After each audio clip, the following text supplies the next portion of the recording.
So S-lists, they have some great advantages over int lists. We can cache data inside of them, and they're generally easier to use.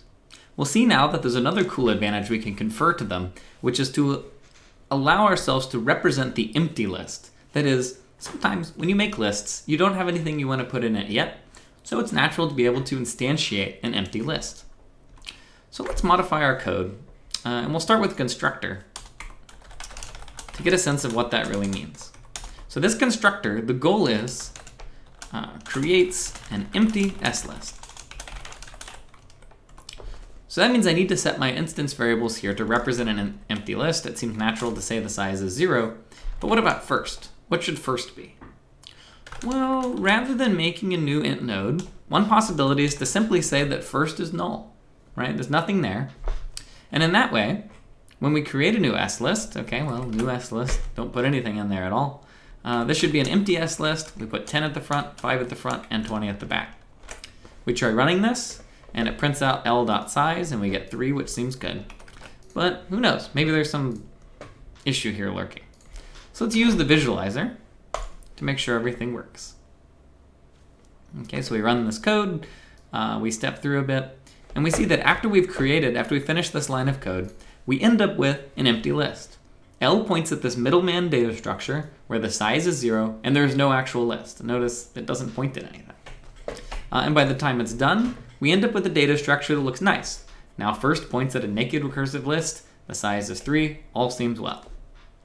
Now it turns out there's actually a very subtle bug, which you're welcome to think about and ponder, but I'm just gonna spoil, which is that if we try to add to the end of an empty list, we'll run into trouble. So let me give you an example. We create an empty list, and then we try and add to the end of it, it crashes. We get an exception. And this is something that is not obvious looking at the structure of the add last code until you think about the following. Suppose we have an empty list.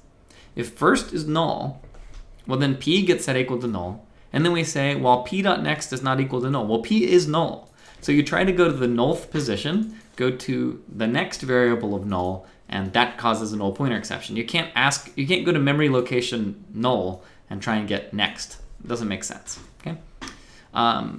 So this bug is not obvious. It's totally easy. Like the only reason I know this bug exists is because I've taught this lecture before and I've thought about this a lot, and it's not anything that would be at all obvious to you.